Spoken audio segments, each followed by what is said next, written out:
Apa itu taubat, tuan-tuan? Taubat itu bahasa Arab yang mana perkataan asalnya taba yatubu taubah. Taba yatubu. Apa maksud taubah? Iaitu rujuk. Rujuk maknanya U-turn. Rujuk ni maknanya U-turn balik. Taubat ini dari segi bahasa bermakna rujuk. Rujuk adalah U-turn.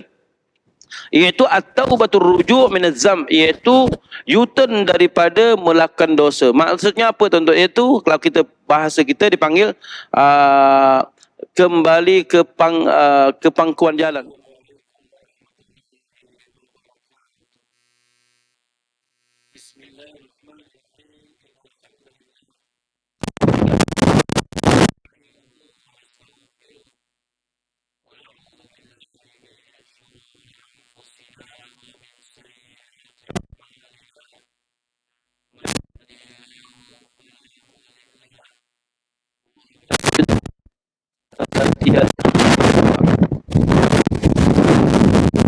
قال الله تعالى في كتاب الكريم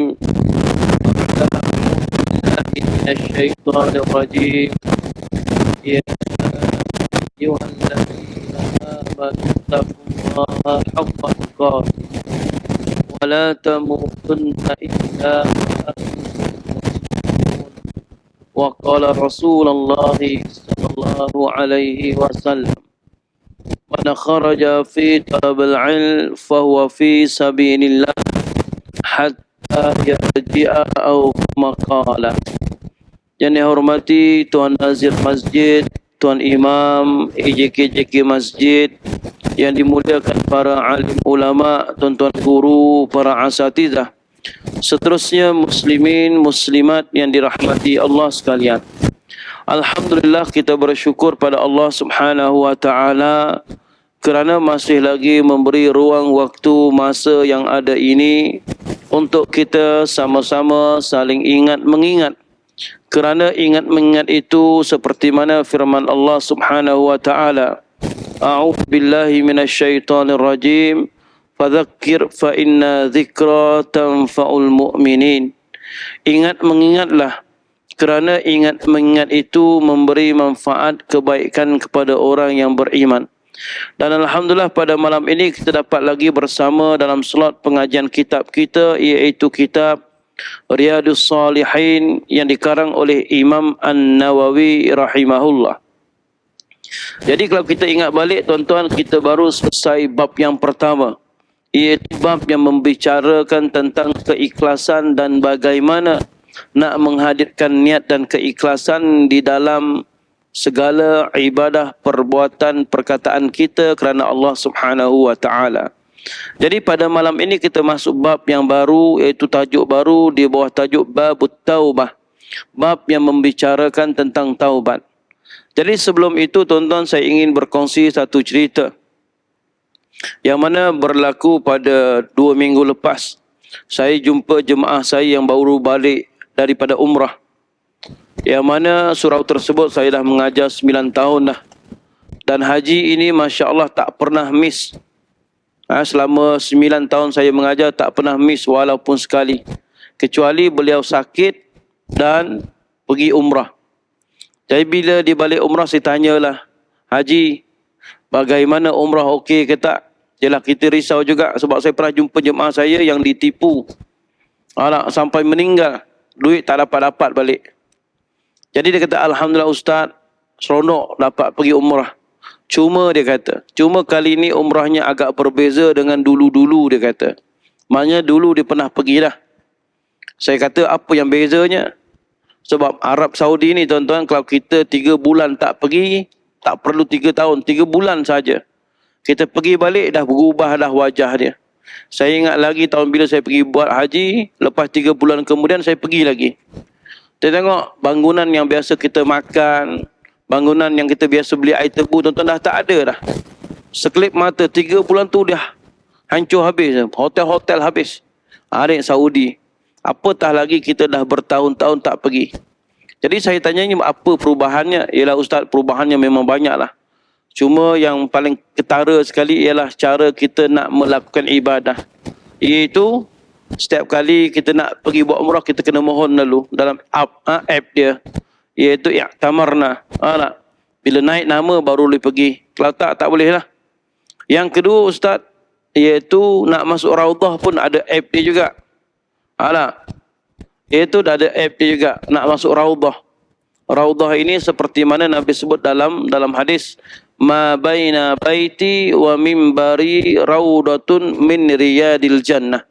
Di antara rumah aku dengan mimbar aku ada satu tempat namanya Raudatun min Riyadil Jannah. Yang Nabi nama tadi iaitu Raudatun min Riyadil Jannah. Kalau kita terjemah, taman di antara taman-taman syurga. Sebab itulah kalau orang yang pernah pergi umrah, pergi haji, dia akan tahu mana Raudah. Raudah itu dalam bahasa Arab. Kalau kita terjemah, taman syurga. Raudatun min Riyadil Jannah. Itu taman di antara taman-taman syurga. Kita perlu bergebuk-gebuk masuk. Sampai tak ada tempat nak sujud, nak rokok pun tak ada tempat. Hari ni, dia ada had dia, limit dia. Dia ada app dia, isi dulu baru boleh. Kalau tidak, memang tak dapat masuk. Dia akan cek seseorang. Polis cek, penjaga pintu dia cek. Nampak hijau baru boleh pergi. Kalau tak ada. Jadi dia kata, Ustaz ramai yang kecewa. Sebab apa kali ini pergi umrah hanya sekali saja sempat masuk Raudah. Kalau dulu setiap hari Ustaz, setiap waktu kita boleh pergi Raudah. Tempatnya tak besar tuan-tuan. Dia ada kapet dia warna hijau. Tempat lain warna merah, dekat situ hijau. Jadi dia kata ramai kecewa Ustaz. Cuma saya tak apa kecewa sangat. Saya pun dengar apa yang tak kecewanya. Kerana Raudah itu juga ada dekat Malaysia Ustaz. Raudah mana ni nak? Rupanya dia kata lagi, Raudah itu ada di sisi kita Ustaz. Cuma tak nak saja. Jadi bila saya fikir balik betul. Sebab apa dalam hadis lain Nabi sebut, idza marattu biriyadil jannah. Apabila kamu melalui kawasan namanya taman-taman syurga. Farta'u, Nabi kata, farta'u, maka hendaklah kamu mengambil. Iktibar mengambil hasil ataupun duduk seketika. Sahabat tanya, ya Rasulullah, sebab mereka ni kurang faham. Nabi kata, idza marattum bi riyadil jannah. Apabila kamu melalui suatu kawasan adanya taman-taman syurga. Farta'u, Nabi kata, hendaklah kamu singgah, duduk, ambil manfaat dia dulu. Sahabat ni kurang faham sebab syurga ini setelah kematian, itu pun kalau amalan kita ni banyak.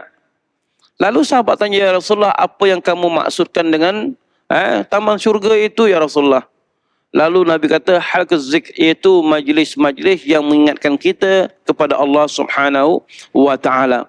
Itu majlis zikr, majlis yang mengingatkan kita kepada Allah. Di antara huraian ulama juga hadis ini termasuklah majlis seperti malam ini, itu majlis ilmu. Mana-mana majlis ilmu tuan-tuan, itulah yang Nabi sebut Riyadil Jannah. Itu taman-taman syurga. Jadi saya baru faham. Saya Ustaz, saya tak apa kecewa. Sebab apa? Allah itu maha adil. Allah bagi kita ada Raudah lagi. Kenapa dekat sini orang tak bergebuk-gebuk seperti mana mereka pergi Madinah bergebuk-gebuk nak masuk Raudah? Alasannya kerana Nabi sebut tempat ini adalah taman-taman syurga. Tetapi kita lupa ada satu hadis lagi Nabi kata, apabila kamu melalui ada kawasan yang namanya taman-taman syurga, hendaklah kamu singgah. Kamu ambil manfaat, iaitu majlis ilmu. Sepatutlah tuan-tuan, saya mengajar kat situ dah 9 tahun. Dia tak pernah miss dengan kitabnya, Masya Allah. Sebab apa? Allah itu maha adil. Mungkin di kalangan kita tak ada duit, tak cukup duit, tak ada masa. Kita masih lagi ada Raudah di sisi, di tepi rumah kita. Masya Allah. Itu taman-taman syurga majlis seperti inilah. Jadi, tuan-tuan, seperti mana ulama selalu sebut, kerana terlampau selesa, terlampau banyak nikmat, kita lupa nikmat. Seperti mana orang Arab dekat Madinah, seperti mana orang Arab berada di Mekkatul Mukarramah, mereka tak rasa apa-apa bagi dia. Yang paling geram lagi tuan-tuan, saya ingat lagi, semasa nak pergi solat, saya dah lambat, orang dah solat lah ni. Dah berapa rakaat dah. Masih lagi ada orang Arab duduk, dia buat halakah dia. Halakah hisap rokok tuan-tuan. Dengan minum syai tuan-tuan. Nak lepuk seseorang je tuan-tuan. Kalau dulu tak boleh tuan-tuan. Dulu ni 10 minit sebelum masuk waktu azan, dia dah tutup kedai tuan-tuan. Saya ingat lagi saya tengah makan ni, Al-Bait ni, brush. ayam KFC dekat sana, Al-Bait, pergilah tuan-tuan, makan. Murah-murah, dagingnya banyak, sedap pun sedap. Tengah makan ni tuan-tuan, gelap gelita tuan-tuan. Apa pasal ni? Tak? Break out ke dia ni? Rupanya tuan-tuan ditutup, dia halau. Kalas. Salah. Kita tengok, jam lama lagi. Tanya-tanya kawan, memang sini 10 minit, 5 minit sebelum azan memang dah tutup kedai dah. Ustaz tutup kedai tak apa, tutup lampu lagi tuan-tuan. Geram betul. Tak? Hari ni berbeza sikit. Orang tengah solat tuan-tuan, geng-geng kat kedai tu, dia buat halakah di tengah jalan tu, hisap rokok, minum syai dia tu. Oh tuan-tuan. Kita yang dulu hotel duduk jauh tuan-tuan, berlari bukan main lagi. Subuh tu pukul 5, kita bangun pukul 3 tuan-tuan. Kenapa? Nak berebut, nak duduk saf depan, nak dapat raudah. Tapi orang kat situ relax je tuan-tuan. Malah ada yang tak semayang pun ada. Yang kat Mekah lagi lah tuan-tuan. Alah, depan-depan Kaabah dia boleh curi harta kita. Saya hilang dompet tuan-tuan, hilang habis. Dengan duit-duit nak naik teksi balik pun tak boleh. Alah, depan Kaabah. Malah yang kedai-kedai depan Kaabah tu ada yang menipu pun ada. Wallahi. Ni original. Beli-beli ciplak semua tuan-tuan lah. Jangan main. Kenapa tuan-tuan? Kerana mereka berada dalam kenikmatan, dalam zon selesa. Sehingga mereka lupa nikmat tadi. Kita yang jauh-jauh sanggup bayar duit, ada yang kena tipu tuan-tuan, doa Masya Allah. Menangis-nangis depan Kaabah. Dia orang boleh curi dompet kita pula tuan-tuan. Kenapa? Kerana dia lupa dengan nikmat yang Allah beri. Sama juga tuan-tuan, kita hari ini saya selalu sebut, berbeza dengan zaman saya dulu. Nak dapat ilmu tuan-tuan, mak ayah hantar buang dekat jauh tuan-tuan. Jauh tu tuan-tuan. Menangis-nangis saya masa tu, saya ingat lagi. Masa kecil ayah saya hantar. Saya kata ayah saya ni tak sayang saya ke apa ni. Masa tu telefon tak ada, WhatsApp jangan carilah tuan-tuan, memang tak ada lah. Setahun sekali boleh jumpa mak ayah tuan-tuan. Itu pun kalau ajal kalau ajal belum sampai lagi. Allahu Akbar. Menangis-nangis tuan-tuan. Masak nasi hangus tuan-tuan, bayangkan. Yelah, kat rumah mak masak nasi semua. Sana duduk seorang, masak sendiri apa sendiri. Nak dapat ilmu. Hari ni Masya Allah tak perlu hantar jauh-jauh tuan-tuan. Tepi rumah kita macam-macam kitab dibaca. Tak? Saya tengok jadual, tengok Masya Allah kitab pelik-pelik tuan-tuan. Bukan pelik-pelik. Kitab ni kalau kita belajar pondok, setelah kita belajar pondok 5-6 tahun baru kita dapat belajar kitab tersebut. Kitab ni tinggi. Tapi Masya Allah, Masjid Surau pun ada ustaz-ustaz yang datang mengajar. Kenapa? Nak memberi penerangan berkaitan dengan agama kita. Inilah Nabi kata, apabila kamu melalui kawasan yang adanya taman-taman syurga, farta'u, ambillah pengajaran, ambillah manfaat dia. Iaitu majlis ilmu baik. Jadi itu sebagai mukadimah kita tuan-tuan, mudah-mudahan ia memberi semangat kepada saya sendiri, kepada kita terus menerus menuntut ilmu sampai bila-bila. Tak dapat 1 hari 5 jam, 1 hari setengah jam pun jadi dah. Paling-paling kurang. Kenapa? Kerana hati ini memerlukan makanan. Seperti mana tubuh badan ini memerlukan makanan untuk memberi tenaga kepada tubuh badan kita, rohani ini juga memerlukan makanan untuk memberi kekuatan semangat terus beribadat kepada Allah Subhanahu wa taala. Baik. Jadi berbalik kepada kitab kita tuan-tuan, kita baru masuk bab yang kedua, itu bab taubah. Bab yang membicarakan tentang taubat. Dan taubat ini pun dah menjadi bahasa kita dah. Wallahi dia kata taubat aku tak buat lagi kan. Taubat. Padahal orang ni tak belajar sekolah Arab pun tuan-tuan tak. Taubat aku tak buat lagi. Apa itu taubat tuan-tuan? Taubat itu bahasa Arab. Yang mana perkataan asalnya taba yatubu taubah. Taba yatubu. Apa maksud taubah? Iaitu rujuk. Rujuk maknanya U-turn. Rujuk ni maknanya U-turn balik. Taubat ini dari segi bahasa bermakna rujuk. Rujuk adalah U-turn. Iaitu at-taubatur rujuk minaz zam, iaitu U-turn daripada melakukan dosa. Maksudnya apa tuan-tuan? Iaitu kalau kita bahasa kita dipanggil kembali ke pangkuan jalan, pangkal jalan. Mana U-turn balik. Kenapa dia kata taubat itu rujuk U-turn? Kerana tuan-tuan biasa bila kita sesat, bila kita tahu kita sesat tuan-tuan, kita akan cari jalan U-turn balik. Contohnya kita bawa kereta nak pergi ke Kota Baru. Kita tengok signboard, oh sini. Rupanya tuan-tuan kita pergi ke Johor Baru tuan-tuan tak? Wah, ini bukan Kota Baru, ini Johor Baru lah. Jadi apa yang kita perlu buat tuan-tuan, kita akan cari U-turn balik, jalan U-turn. Kenapa? Kalau kita meneruskan lagi perjalanan kita dan kita tahu benda itu salah, nascaya semakin kita jauh daripada destinasi yang kita nak tuju tadi. Jadi orang yang cerdik, bila dia dah tahu dia sesat, dia salah jalan, dia akan cari U-turn, jalan U-turn.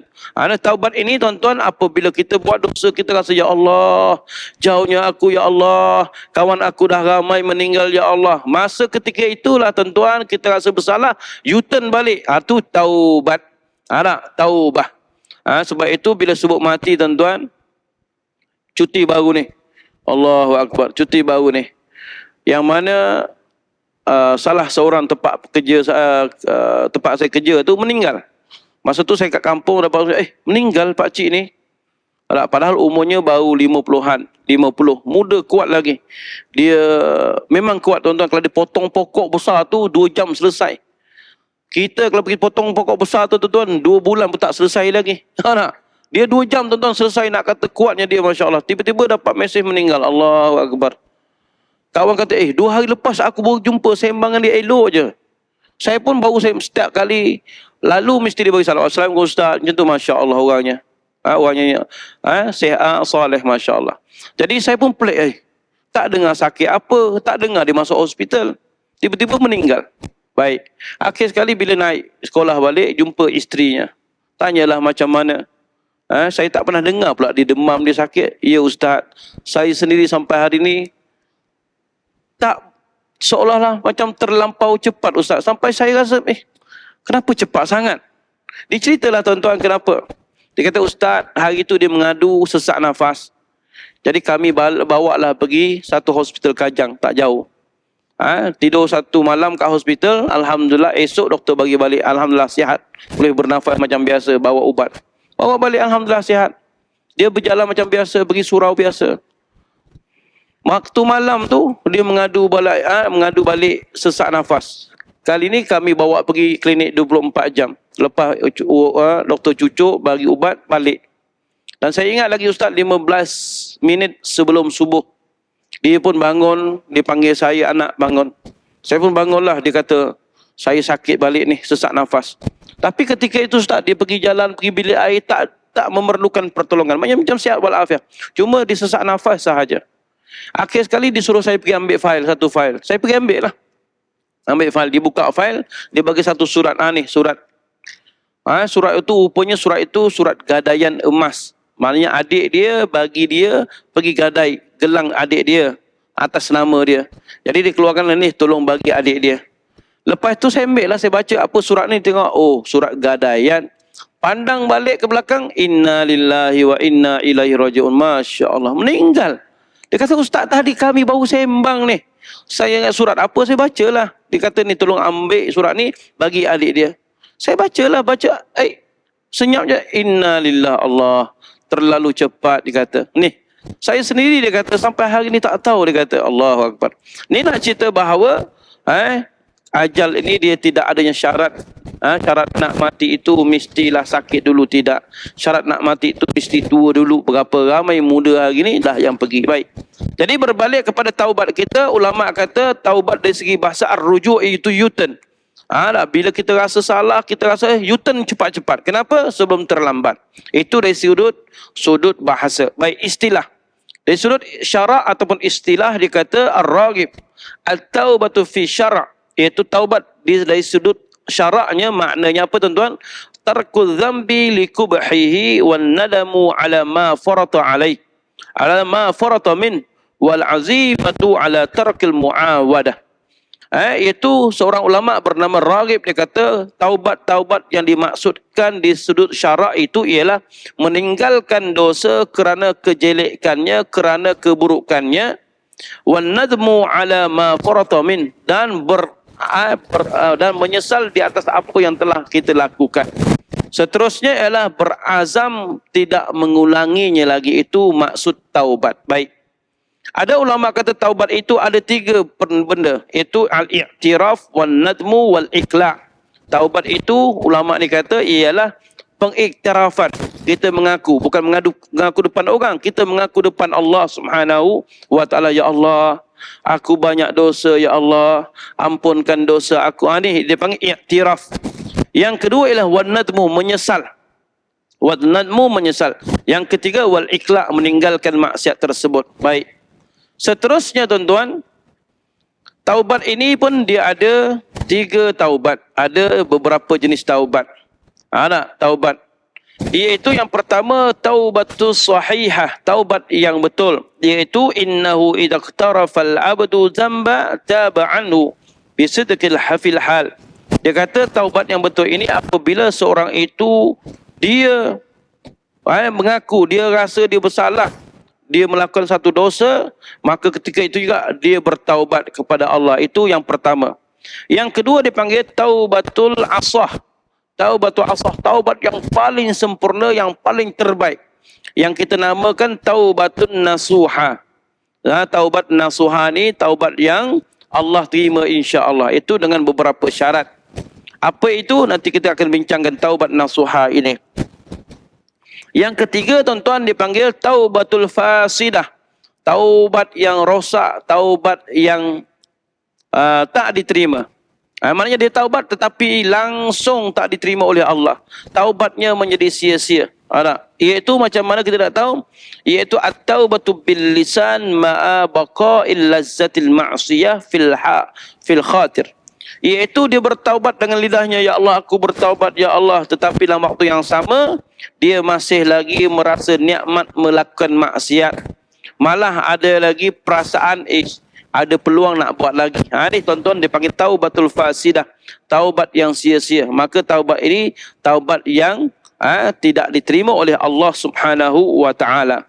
Sebab itu tuan-tuan, taubat ini senang nak cerita ialah apa dia tuan-tuan, iaitu memohon maaf, ampun daripada Allah Subhanahu wa taala di atas dosa ataupun pelanggaran yang pernah dilakukan oleh kita, dan dalam waktu yang sama cuba memperbaiki perilaku, tingkah laku, perbuatan setelah itu. Itu namanya taubat.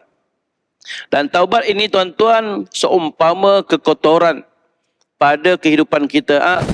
Taubat itu seumpama barang yang menghilangkan kekotoran dalam urusan hidup kita. Contohlah dalam kehidupan kita ni, kita tak suka benda kotor.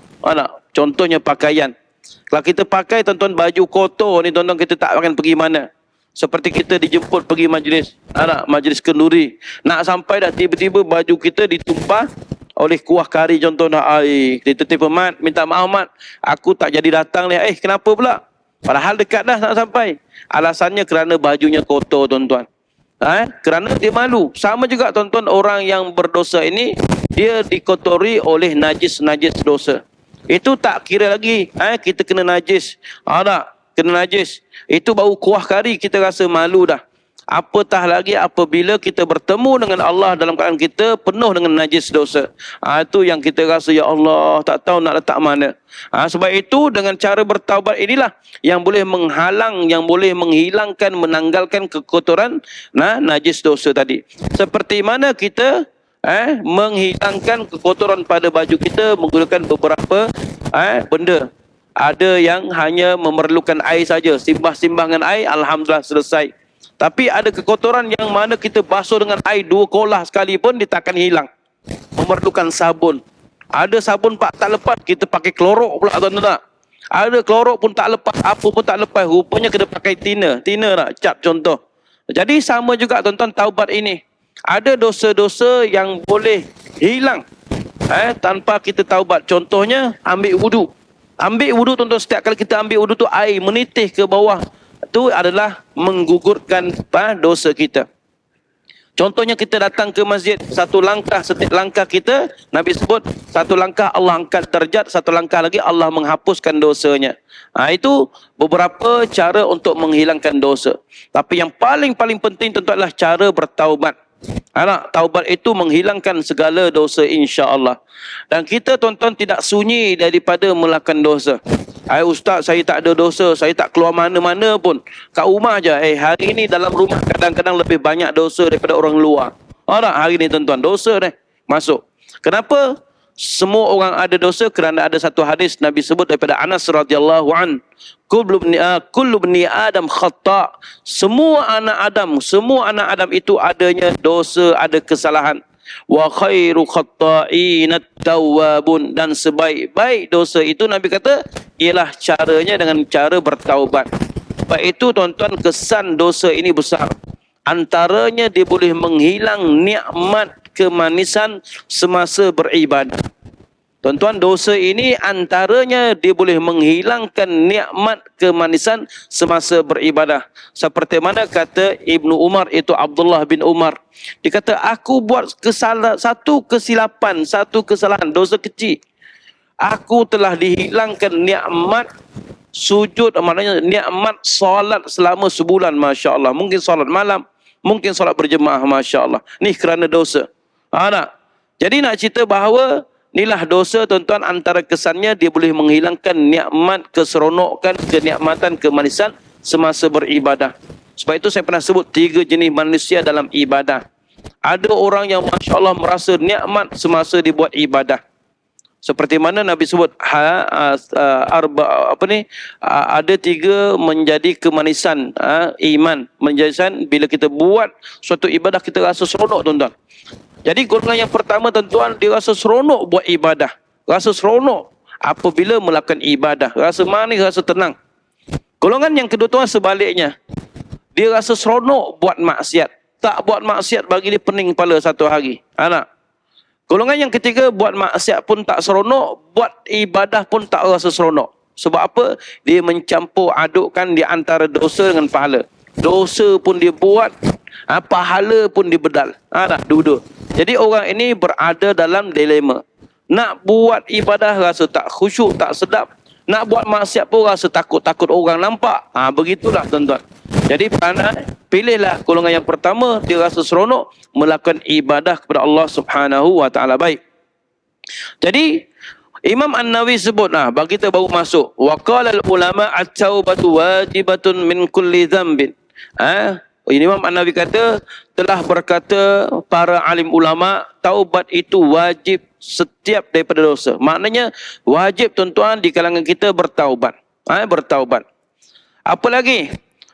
Fa in kanatil ma'siyatu bainal 'abdi wa bainallah ta'ala la tata'allaqu bihaqqin adami falaha thalathatu syurut.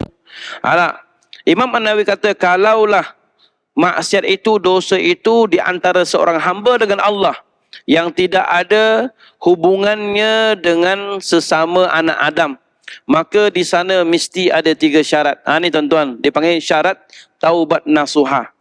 Taubat nasuha ni kalau cukup syaratnya, insya-Allah Allah itu Maha Pengampun dan kita akan dapati Allah ampunkan dosa kita dengan syarat tadi. Jadi Imam An-Nawawi membahagikan dosa kita kepada 2. Iaitu yang pertama, dosa kita dengan Allah. Yang kedua, dosa kita sesama anak Adam. Baik. Sekiranya dosa kita dengan Allah, maka kita perlu ada 3 syarat nak bertaubat. Yang pertama, Imam An-Nawawi sebut, iaitu ahaduha ayyukli'a anil ma'siyah. Yang pertama, syarat pertama ialah meninggalkan maksiat tersebut. Meninggalkan maksiat tersebut, contohnya, kita biasa minum arak. Bila nak bertaubat, tinggalkan arak itu. Kalau dulu kita makan riba, tinggalkan riba. Dulu makan rasuah, tinggalkan rasuah. Itu dipanggil ikhla', yukli'al alil ma'siyah. Kalau dulu meninggalkan solat, nak bertaubat jangan tinggalkan solat lagi. Terus melaksanakan solat. Kalau dulu tak ada ilmu, dosa kerana tak ada ilmu, kena mencari ilmu. Itu dipanggil meninggalkan maksiat. Itu yang pertama. Yang kedua ialah wathani ayyandama ala fi'liha. Iaitu yang kedua, syarat yang kedua, menyesal di atas perbuatannya yang telah dilakukan. Tuan-tuan, menyesal ini bukan benda-benda yang boleh kita buat. Benda ni, tuan-tuan, dia datang dengan sendirinya. Itu contoh, saya bagi contoh menyesal. Saya pernah cerita supaya kita nampak apa itu perasaan menyesal. Menyesal ni, tuan-tuan, dia akan datang sekali dengan tangisan. Tangisan. Contohnya, saya pernah cerita, seorang sepasang suami isteri kumpul duit nak beli kereta sport, kereta idaman dia. Lama kerja, alhamdulillah akhirnya beli kereta idaman yang mahal. Rupanya setelah beli kereta pun tak naik lagi, tuan-tuan. Tak berani naik ke pejabat. Takut cala. Bungkus kat rumah tu lah. Balik tengok tu je lah. Time hari cuti saja naik sekali-sekala. Nak kata sayangnya harta dia tadi. Suatu hari balik kerja macam biasa, tiba-tiba nampak anak di depan pintu. Papa, mama, oh adik, kenapa main kat luar ni? Anak dia kata, papa, mama cantik tak adik lukis? Mana? Tengok, Allah. Kereta yang dijaga elok, yang berkilat-kilat, anak dia lukis dengan pen, tuan-tuan. Cantik tak? Tu dia. Macam tawaf lah, tuan-tuan. Macam-macam bunga ada. Cantik tak? Ayah ni hilang waras. Tak? Kereta kesayangan yang aku beli tak berani naik pergi pejabat, engkau main lukis macam ni. Ya Allah. Tangan mana adik lukis ni? Tangan ni kat papa. Cantik tak? Ambil hanger, dibantai cukup-cukup. Budak ni melompat-lompat, papa janganlah papa sakit menangis. Meronta-ronta. Akhir sekali, bibi ambil dia. Malas kau nak layan budak nakal ni. Nak kata marahnya. Esok pagi nak pergi keluar kerja, bibi bagi tahu, tuan, puan, minta maaf, anak tuan demam panas. Engkau tengok dia, bagi dia ubat, aku malah nak tengok. Nak kata marahnya dia dengan anak dia tadi. Nak tunjuk dia marah. Hari yang kedua, bibi bagi tahu lagi, tuan, anak tuan sakit tu. Engkau layan dia lah, aku malas. Hari ketiga, doktor telefon pula. Halo tuan kaya, tolong datang segera ke hospital. Kenapa? Tengok-tengok anak dia kat hospital dah. Tak sakit. Luka habis dah ni. Doktor kata, tuan tolong tanda tangan kat sini. Kenapa? Kalau tak memang boleh meranggut nyawa. Tanda tangan, tuan-tuan, tanda tangan. Setuju bahawa tangan ini perlu dipotong. Sebab apa? Takut kuman merebak. Sambil tanda tangan menyesal, ya Allah. Kenapalah aku? Bila anak tu sedar daripada operate, tengok tangan tak ada, tuan-tuan, tangan tak ada, menangis. Papa, bagilah balik ke tangan adik. Adik berjanji, adik tak akan lukis lagi. Menangis dia, ya Allah. Menyesalnya aku, ya Allah. Marah tadi, sampai pukul anak, sampai tak ingat dunia. Menyesal, tuan-tuan, menyesal. Ni nak kata menyesal orang bertaubat, tuan-tuan. Lebih pada itu, dia menangis. Tuan-tuan, setiap kali saya bawa umrah, tuan-tuan, saya dapati ramai orang yang pergi kali pertama melihat Kaabah. Dia menangis, dia tak rasa malu lah, tuan-tuan. Kenapa? Menyesal macam-macam. Tanya-tanya dia, saya menyesal, Ustaz, Masya Allah. Sama juga satu cerita, tuan-tuan. Pasangan suami isteri dah lama kahwin, tak dapat anak, usaha sana, usaha sini. Tak dapat juga zuriat. Alhamdulillah tahun ke-8 barulah Pak mengandung, tuan-tuan. Masya Allah. Bukan happy lagi. Alhamdulillah lahirlah seorang baby boy. Kanak-kanak, Masya Allah, cantik, comel. Dah besar, pandai bercakap. Suatu hari, tuan-tuan, mak ni dan perempuan ni, doktor bagi tahu dah, kamu hanya boleh melahirkan seorang ini saja. Rahim kamu tak dapat lagi melahirkan anak seterusnya. Jadi anak kesayangan dia. Suatu hari dia balik daripada kerja penat, ambil anak daripada rumah pengasuh, datang kat rumah, letak rumah anak dia kat ruang tamu. Dia terus ke bilik, tukar baju, masak-masak untuk suami. Bila dah selesai masak, pernah tengok ruang tamu penuh dengan surat khabar, penuh. Anak dia ambil gunting-gunting penuh. Aduh. Isterinya stres lah, tuan-tuan, dah lah balik kerja dah lewat. Tak main dengan jam lagi. Tadi dekat office bos marah macam-macam lah. Akhir kali dia kata, abang apa ni bang? Abang ni tolonglah mama ke rumah. Stres lah. Dia ambil, dipukul. Tangan tu. Anak tadi tak pernah dipukul sejak kecil lagi. Sayang. Jadi anak ni rasa lain semacam dia. Mak dia marah betul. Dia rasa merajuk. Dia pun kebetulan nampak pintu terbuka. Lari, tuan-tuan. Lari keluar pada rumah. Kepang. Kebetulan kereta datang, langgar. Mati di tempat kejadian, tuan-tuan. Mak tadi, ya Allah. Mati, tuan-tuan. Akhir sekali, mak ni apa, tuan-tuan? Tak boleh pergi kerja, tuan-tuan. Duduk seorang ambil gunting surat khabar sambil nak hiduplah balik nak. Kamu nak apa mak, bagi gunting, Masya Allah. Menangis sambil menangis. Kenapa, tuan-tuan? Kerana menyesalnya perbuatan dia memukul anak dia tadi sampai hilang nyawa anak dia. Tuan-tuan ni, syarat yang kedua dalam bertaubat, kita menyesal sungguh-sungguh. Ya Allah, aku menyesal, ya Allah. Aku lama dah, ya Allah, buat maksiat. Tuan-tuan, saya jumpa seorang sahabat jemaah ni. Jemaah ni dah meninggal sebelum Covid baru ni.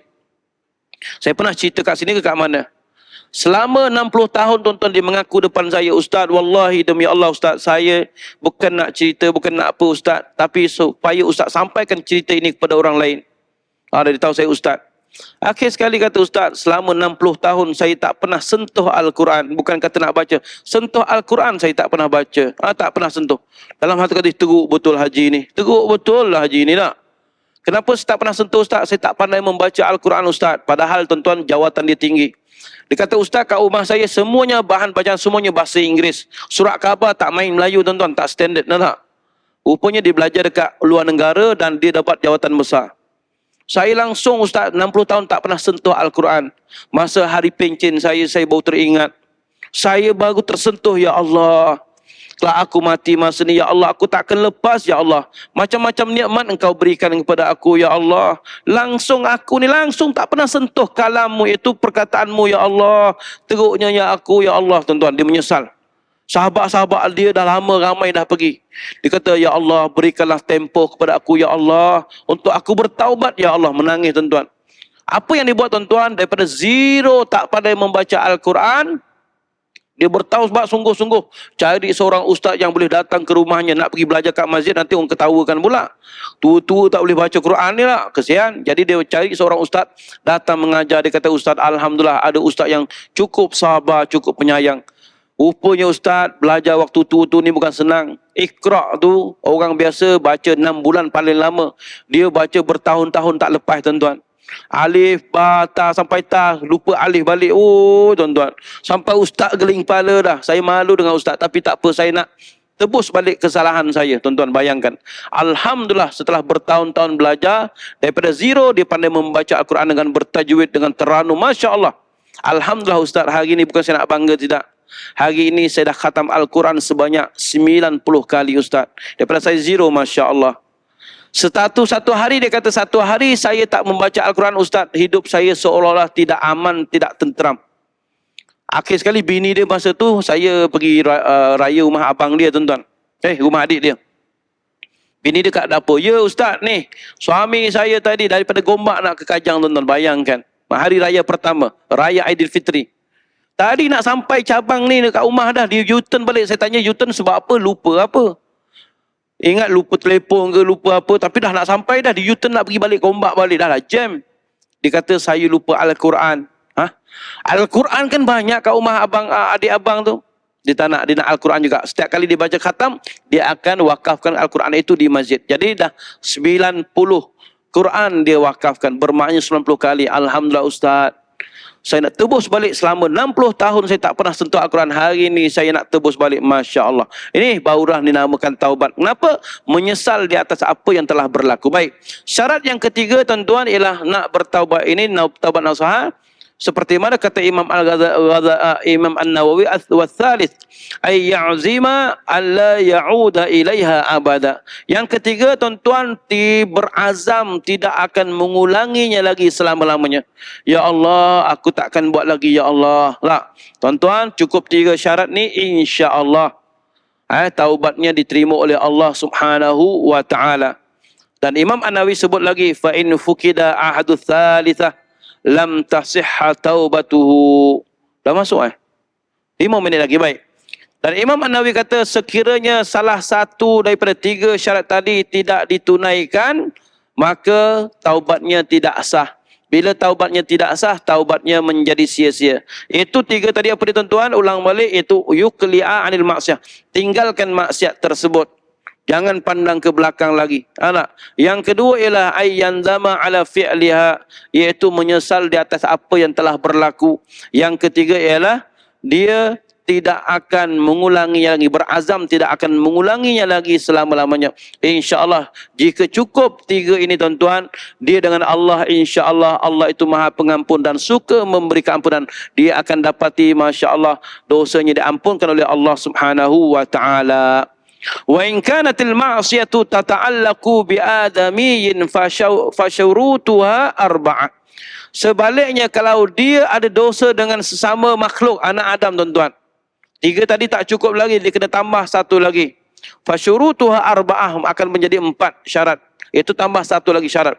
Wa hadhihi thalathah wa ayyabra'a min haqqi sahibiha, iaitu dia hendaklah membebaskan diri daripada hak kawan yang dibuat dosa tadi. Macam mana tu? Iaitu kalau dia ada dosa dengan sesama anak Adam, dia kena minta maaf daripada orang tadi. Contohnya kalau dulu dia mencuri harta orang, dia rasa nak bertaubat, dia kena pulangkan balik harta dia tadi. Ustaz nak pulang macam mana ustaz? Durian tu dah 20 tahun ustaz. Kena ganti balik durian sejenis dengan dia. Ustaz nak cari mana durian hari ni bukan musim dia. Ganti balik dengan harga semasa. Kenapa saya sebut harga semasa?